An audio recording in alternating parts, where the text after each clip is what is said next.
surface of C3. My index fingers now are going to go on C4.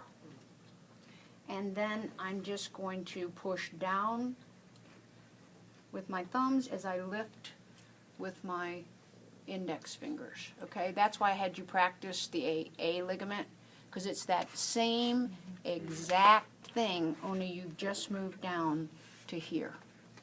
Okay, the reason this one is called posterior is because it's the bottom bone that's going forward, and we always name the movement by what the top bone is doing.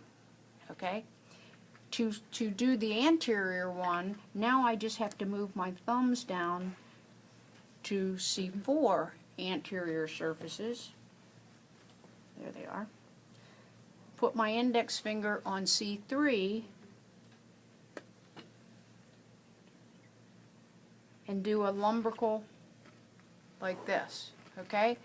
What you don't want to feel is a translation, okay? You'll feel when you do this, even when you're doing it, you know, correctly. So let me do that one again.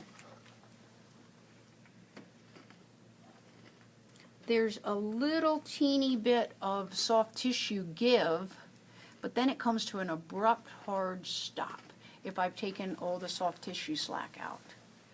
So if you felt that start to, you know, continue to go anteriorly, then that's telling you there's instability, okay? Because this is just like, well, there's some ligament tests that we do. I just can't think of something to give an analogy right now.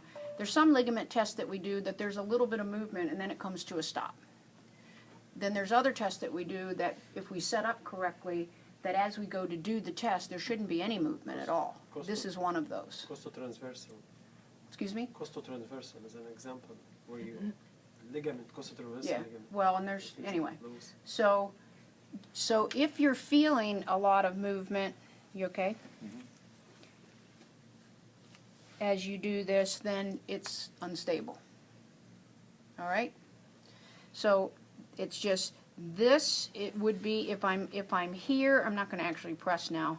If I'm here and lifting up, that's the posterior test, and then if I'm here and lifting up, that's the anterior test. Okay? The lateral test is just to do this, and then switch and do this, so that I'm on, you know, C3 or whatever level I said I was at. C3, 4? Is that what I said? Yes. Okay. I'm on C3 on one side, C4 on the other side. I'm trying to shift it, and then I'd go and do that. That's your lateral stress test. Now rotation. I don't know what it says in your book. There's, in your book, what does it describe in terms of, yeah, simultaneously try to lift. So it says place your right push up versus C4. Okay.